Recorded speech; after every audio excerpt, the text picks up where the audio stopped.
I land in San Francisco on August 31st, 1988, and my mother's sister and her family come to pick me up. They live in Marin County. And on the way home from the airport, I have my first meal in the United States. We go to a Pizza Hut. So I have veggie pizza and Benadryl, okay?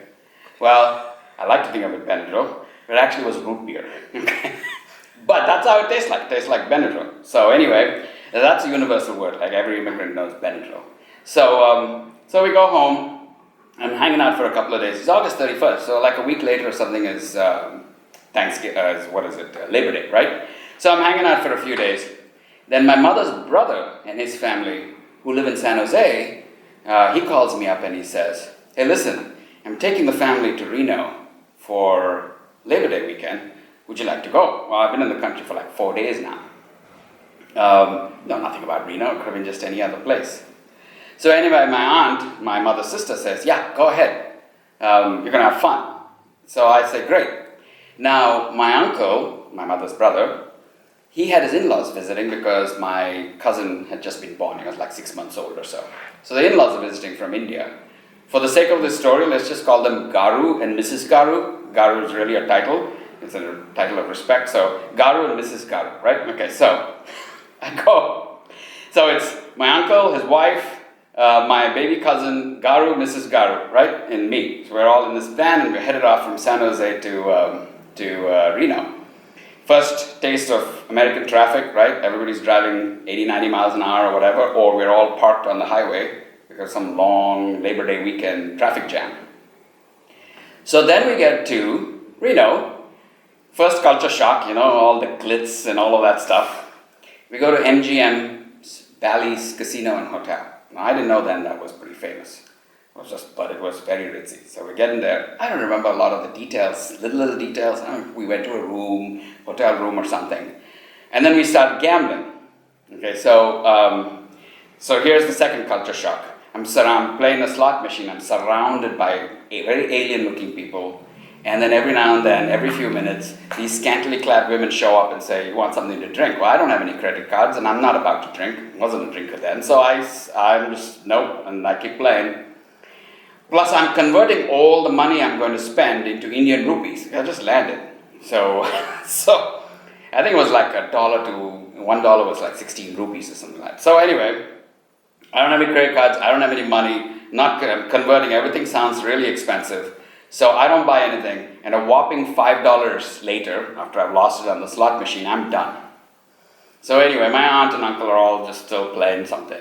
And then my uncle comes to me and he says, listen, I got tickets for this dinner show. It's called Hello Hollywood or something like that. Might have been called Dad's Entertainment. I don't remember. But anyway, so he says, but my wife and I have already seen it. And we're going to take care of the baby. So I want you to take Garu and Mrs. Garu to the show. And he said, they're going to be a little uncomfortable with all of this stuff. I mean, he's not thinking of me. I've been there for 3 days. They've been there for a few months. So anyway, he says, they're going to be a little uncomfortable with all this stuff. They're not familiar with this. So just make sure they hang out with you and watch the show. I say, okay, fine. I don't know what I'm in for. So we go, dinner show. You get into this auditorium and you find, they had these dinner tables, right? But for what I remember, they were all rectangular tables. So you got all these dinner tables, rectangular ones. And we were at the first one. We were right up front near the stage. And if I remember correctly, it was like a rectangular table, 4 on each side or something. So we're sitting there. There's Mrs. Garu, who's right up front at the stage. By the way, they're in their 70s or something like that, okay? So this couple, just first or second time they've left India and come out. So first time, I think it was. So anyway, there's Mrs. Garu at the front of the stage. Behind her is Garu, and then me, okay? Just to sort of protect them from the people to the left and whatnot. God knows why. I don't know. They were there. So anyway, we're sitting there. And waitress shows up and says, beef or chicken? Well, we're all hardcore vegetarians. So it's like, okay. I said, no, we're vegetarians. This is 1988, right? So there's no veggie option or something. So she doesn't know what to do. So she says, how about I bring you some more salad? I said, sounds great. So we have dinner, salad with a side of salad, okay? The woman across the table, she can't keep her mouth shut. She says, expensive salad. So I say, yeah, and I smile and I mumble some curse word under my breath so she can't hear it anyway. It's like, what are you asking me about this? Don't you see I'm dealing with it? So anyway, we got salad with salad. I'm eating. I'm trying my best, forks and knives, all of this stuff. I'm trying to figure out not to be sloppy. Mr. Garu is looking miserable already. He's not eating anything. Okay, because what is this? In India, when I first came from India, the whole thing was salad is for cows. So we're not about to eat this stuff. And he's looking at his plate and he's not about to eat it. Mrs. Garu is having a whale of a time. She's having a salad with her fingers. She's eating with her hands.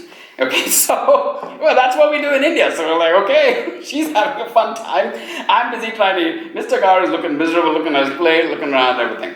Then the show begins. And, okay, it was fun because it was Hollywood numbers, old Hollywood numbers. And I'd watched a bunch of these movies with my mom and dad and things like that. So, okay, Singing in the Rain, great. That's entertainment, it's great. But on the stage are a lot of men and women dancing around, and while the men are all dressed up, the women are again scantily clad. They're wearing some glittering costumes and things like that. So Mrs. Garu, no problem. She turns around towards the stage, puts her hands, like her elbows on the stage, and she's looking up like that. She's totally fine. Mr. Garu is miserable. He turns right around, like he's sitting like this, he just turns right around. There's the door over there. He's looking at the door. I think he's waiting for the Hindu god of death, Yama, to show up in a bull and, take him out of here. So anyway, where's the he's looking miserable, looking over there. What do I do? Okay, I'm enjoying myself. Okay, nice. I remember the songs and things like that. And then it happens. The next number begins. It's like halfway through the show. And about 50 women show up, all topless. And only wearing like a thong.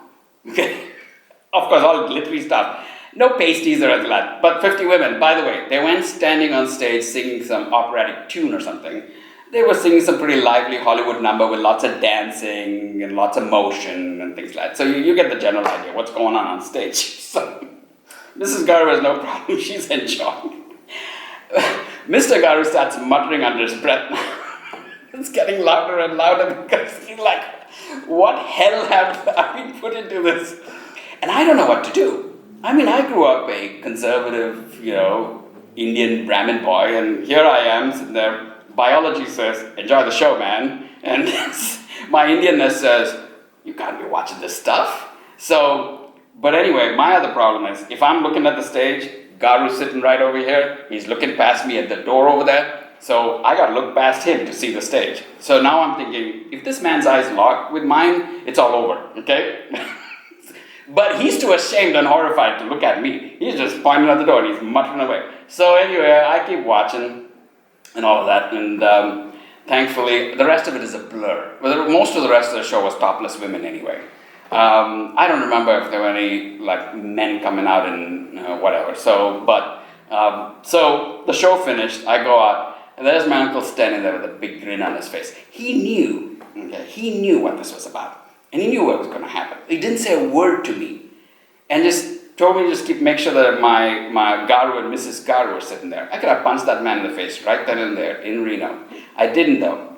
We came back, we're all right. A couple of days later, I catch a flight, end up in Salt Lake City. I'm going to Logan, Utah, to Utah State University to do my master's in physics. I catch a Greyhound bus close to Salt Lake City Airport. I'm on the bus and I'm contemplating my first week in the United States. All the culture shock, everything I've been through, pizzas, Benadryl, topless women, all of that stuff. This guy next to me starts chatting me up to be friendly.